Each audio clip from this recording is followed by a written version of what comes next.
Welcome to Thinner Peace in Menopause and Beyond. This is Dr. Deb Butler, Master Life and Weight Coach, and as always, your coach. Today is episode number 236. Stay tuned.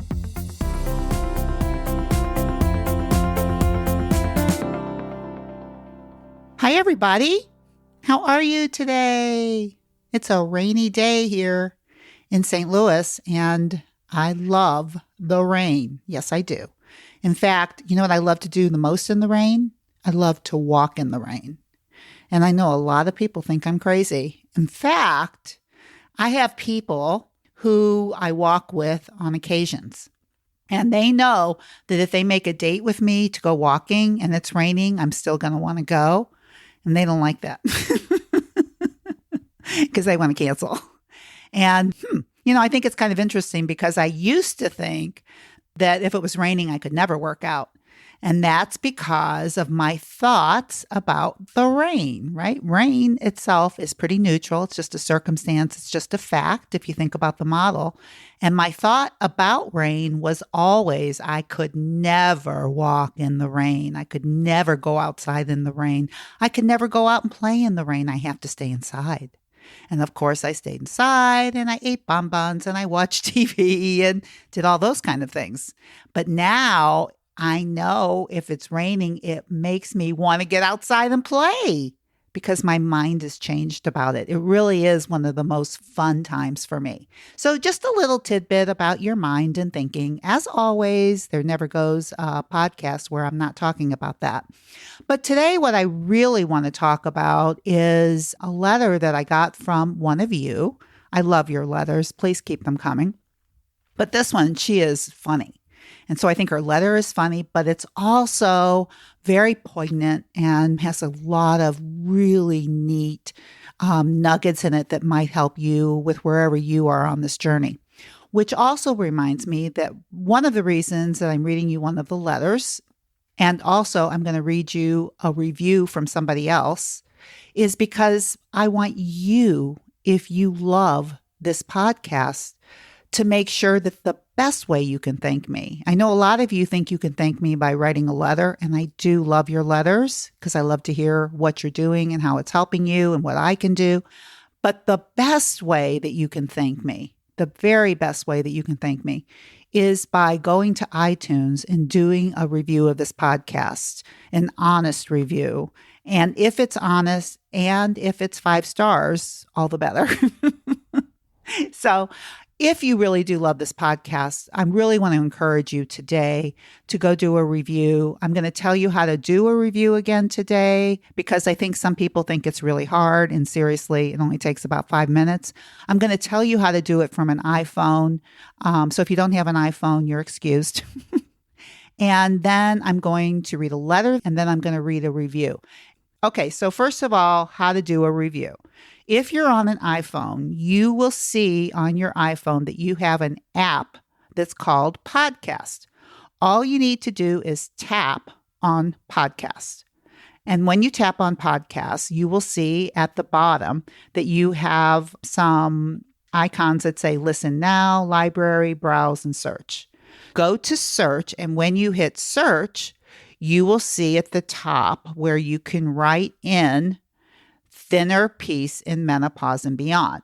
Now, all you really probably have to do is just write Thinner Peace, and you will see that Thinner Peace in Menopause will pop up. You will tap that, and as soon as you tap that, you will see my picture pop up. When you see my picture pop up, which is the icon for the podcast Thinner Peace, you will tap onto my picture. Once you tap onto my picture, you will then see the whole thing, and it'll show you how many ratings I have. It'll show you how many stars I have. It'll have the title. If you haven't subscribed, please subscribe, and it'll give you an opportunity to do that right when you look at it. So once you're on here, then what you do is you will scroll down and you will see available episodes, and then you will see ratings and reviews. Scroll down a little bit beyond ratings and reviews, and you will see to the left-hand side a little note that says in blue or purple, whatever color you think that is, write a review. You will tap on write a review, And as soon as you tap on write a review, a screen will come up and it will have stars up there. It will have a title and it will have a review, which they say is optional. But of course, it's not optional if you're doing this, because this is what I'm asking you to do, is write a review. So that's what you do. And as soon as you write it, then what'll happen is that when you're through, you will see that send will pop up, and all you have to do is press send and you are done. That's it. That's all you have to do. And seriously, it takes 5 minutes and it means a lot to me if you're really enjoying this. Okay, so now once you've learned how to write a review, now what I'm going to do is I'm going to read you a letter from one of you. And your name is, and her name is Kyla. I'm going to read your letter, which, thank you very much. You then wrote a review, because I asked you to write a review because the letter was so amazing, to help other people. And then I will read a review from somebody else. So before I read the review, I do want to tell you that after I read it, I'm going to make some comments. And I sent a quick letter back to Kyla, just telling her that she had really huge awareness, which you will see that she does. But I'm also going to make a few comments on this that might help you. And I think it might help you too, Kyla. Okay, so here's the letter. And the subject on the letter is, "Thank you for being my lifesaver." So that's a good way to get me to open up my mail. I like that subject. Okay, hello, Dr. Deb. So first, yep, I'm your typical client, as you say. Built a very successful business from the ground up, and I have struggled with weight my entire life. Well, since I was 12. I am an overachiever. That means I do really, really great losing weight, and I do even better putting it right back on. See, I told you, she's pretty funny. And it also reminds me of myself, and it probably reminds you of you too. She goes on to say, "I've refused to diet for the last 6 to 7 years because I felt as if each rebound became progressively worse. So I decided to stop until I could find something that came naturally and wasn't forced. I've tried it all: Weight Watchers, Slim Genics, Paleo, AIP, thyroid meds. All of it worked for a few pounds and then stopped. I could force some of them to work longer, but stopped after I realized it was not really the diet, but my self-control that was the driving force.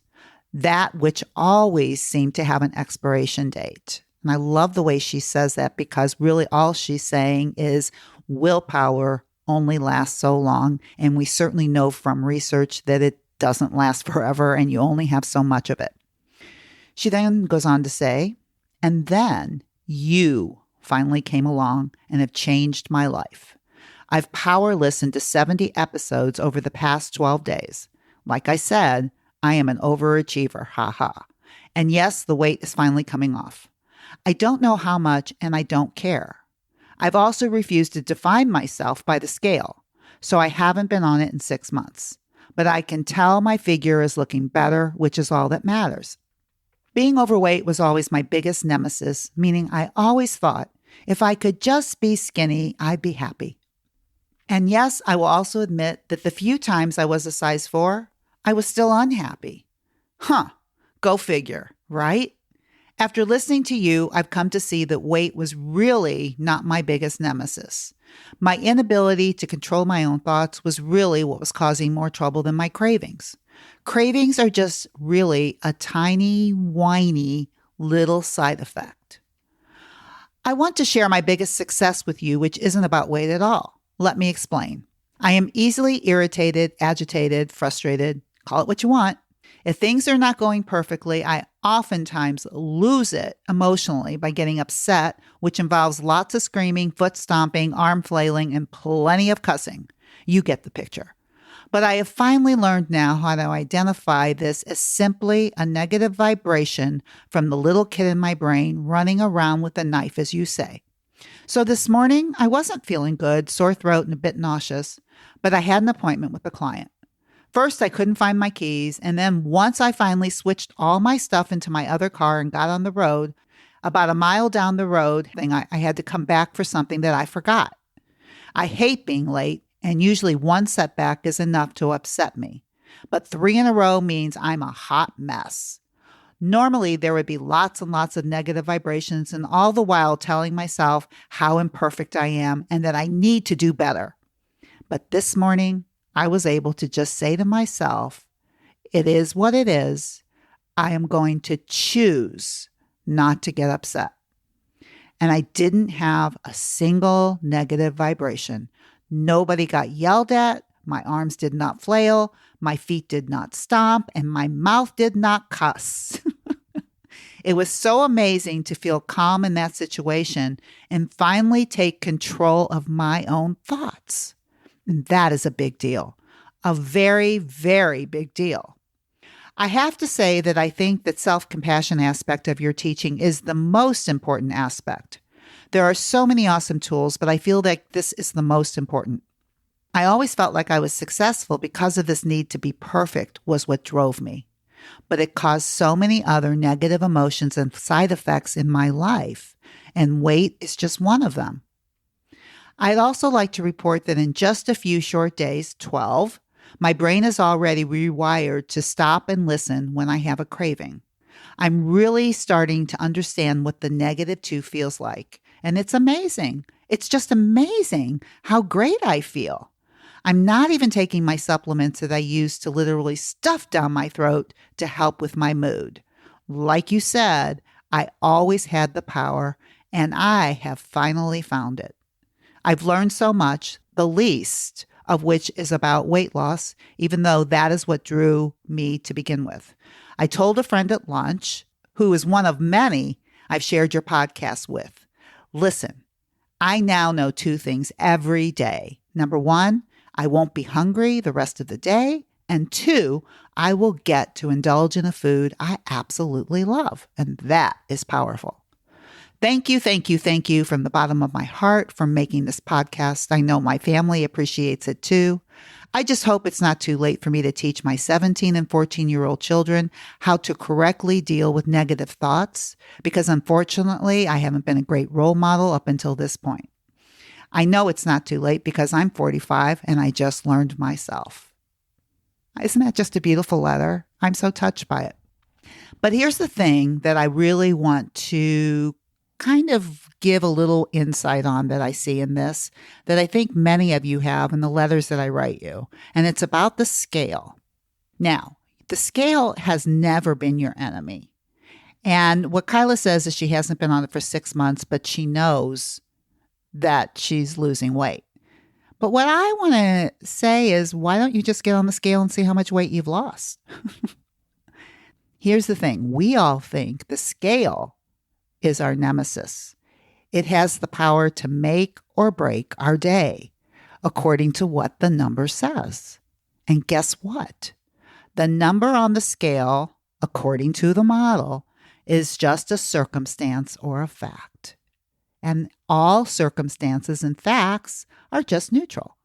So the number is neutral, and the only problem with the number is what the mind of the person that's on the scale thinks about it. Now, many of you have very many thoughts about that number, if it goes up, if it goes down, and if it stays the same. And it affects how you decide to treat yourself going forward. So what Kyla is saying, I'm just not going to look at it because maybe it'll say something. This is what I'm assuming, that maybe it won't give her the number that she wants and it'll frustrate her or something. That's what I think for many of you. And certainly that's what I used to think about me, because I know when I used to go to Weight Watchers and I was going to get on the scale, I would take off as much as I could without being naked. So I could weigh as little as possible, so I could feel as good as possible about the number, as if that number had so much power. Seriously. I used to have a beautiful Rolex watch, and I would take it off every single time I went on that scale because I thought it would affect the number. Crazy thinking. So Kyla and the rest of you, when it comes to the scale is just a tool, and it is a useful tool if you're trying to lose weight. It tells you what you're doing. It tells you about your behavior, what you've done in the past day or in the past week. That's all, in terms of what you're eating. It gives you information. It does not make or break your day. It is not a worth-o-meter. It's not a scale that tells you how worthy or unworthy you are. It is not a scale that tells you how happy or unhappy you should be. It is just a number that tells you the number of what your body weighs. And if you're trying to lose weight, the number is important to see so that you can decide if you want to change what you're doing, keep what you're doing, whatever, right? If you're a fact person, this is just a fact. Now, when you look in your bank account, you see a number, right? I don't know if it makes or breaks your day, but if it's not what you want it to be, then you need to look and see what you've done. Oh my gosh, I forgot I just spent $500 on something. I forgot I got that from Amazon. That would be me ordering from Amazon. But seriously, it's just information. So listen, get on the scale. Get on the scale a lot until your mind can calm down, until your mind can be a little bit more neutral and use it to help you move forward. I have so many clients that get so upset when the number doesn't want them to do what they want to do and they feel frustrated. Think of this as the model. The circumstances, there's a number on the scale and it went up. That's a fact. The thought is, this isn't working anymore. The feeling is frustration, and the frustration creates an action. And guess what the action is of this isn't working anymore?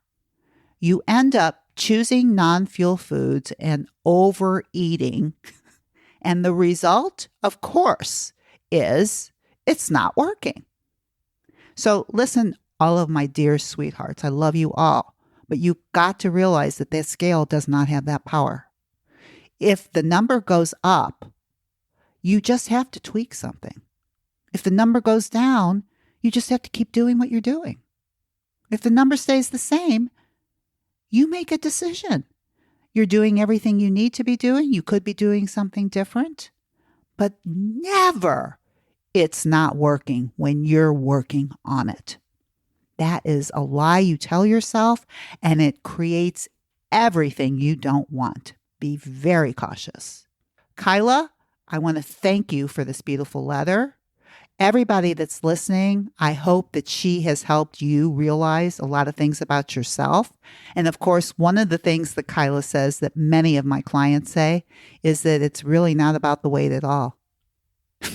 It's kind of like extra weight is a symptom of what's going on in your own mind that needs a little tweaking. That's it. So, as Kyla said in her letter, one of the biggest things that she's learned is this: self-compassion and being kind to yourself. So, of course, you know how I'm ending this podcast. As Kyla says, and as I'm telling you, be very, very, very kind to yourself, and I'll see you next week. And hey, by the way, I said I was going to read another review today, but I got so involved with Kyla's letter and my response to it that I will read the review to you next week. But meantime, you go to iTunes and you do that review for me. Bye-bye.